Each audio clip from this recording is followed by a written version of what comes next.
Hi అండి, అందరికీ నమస్కారం. ఈ వీడియోలో మనం అనంతపురం మార్కెట్ లో ఈ రోజు ఇప్పటి వరకు జరిగినటువంటి వేలంపాటు ప్రకారం టమాటో రేట్ల గురించి మాట్లాడుకుంటే గనక 10 కేజీల బాక్స్ 100 రూపాయల నుండి ప్రారంభమై క్వాలిటీని బట్టి 400, 500, 510, 28 ఇది స్టాండర్డ్ మార్కెట్ అండి. టాప్ రేట్ల విషయానికి వస్తే గనక ఒక మండీలో 530, 540. ఇప్పటి వరకు జరిగినటువంటి యాక్షన్ ప్రకారం అనంతపురంలో టాప్ రేట్లు 500 రూపాయల నుండి 510, 20, 30, 40 రూపాయలు. యావరేజ్ మార్కెట్ గమనిస్తే గనక 300 రూపాయల నుండి 450 రూపాయల వరకు యావరేజ్ మార్కెట్ అనేది ನಡಿಸ್ತಾ ఉందండి. ಅನಂತಪುರ ಮಾರ್ಕೆಟ್ ಅಲ್ಲಿ ಇವಾಗ ತನಕ ನಡೆದಂತ ಆಕ್ಷನ್ ನಾಟಿಕಾಯಿ 15 ಕೆಜಿ ಬಾಕ್ಸ್ 100 ರೂಪಾಯಿ ದುಡ್ಡು 450, 510, 520 ಮಾರ್ಕೆಟ್ ಹೆಚ್ಚಾಗಿ ಹೋಗ್ತಾ ಇದೆ. ಟಾಪ್ ರೇಟ್ ನೋಡೋದಾದ್ರೆ 510, 520, 530 ರೂಪಾಯಿ. యావరేజ్ రేట్లను 300 రూపాయలు ದುಡ್ಡು 450 ರೂಪಾಯಿ ತನಕ యావరేజ్ మార్కెట్ ಅನ್ನೋದು ರನ್ ಆಗ್ತಾ ಇದೆ. ಅನಂತಪುರ ಮಾರ್ಕೆಟ್ ಇಲ್ಲಿ இப்பொழுது நடந்த ஏலத்தில் நாடு தக்காளி 15 கிலோ கொண்ட பாக்ஸ் 100 ரூபாயில இருந்து 510, 520 ரூபா வரைக்கும் மார்க்கெட் ரன் ஆயிட்டு இருக்குங்க. டாப் ரேட் பாத்தீங்கன்னா 530, 540 ரூபா. இன்னைக்கு ஆவரேஜ் ரேட் பாத்தீங்கன்னா 300 ரூபாயில இருந்து 450 ரூபா வரைக்கும் ஆவரேஜ் மார்க்கெட் ரன் ஆயிட்டு இருக்குங்க. Today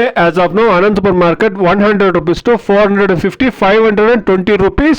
Only super top 530, 540 rupees. Today average market 300 rupees to 450 rupees. అంటే ఈ రోజు ఇప్పటి వరకు ఉండేటువంటి టమాటా రేట్లు క్వాలిటీ ఉండే కాయలంతా 350 రూపాయల నుండి 510, 520 రూపాయల వరకు మార్కెట్ అనేది రన్ అవుతా ఉందండి. Please subscribe my channel, please like the video, please share my video to others. Thank you.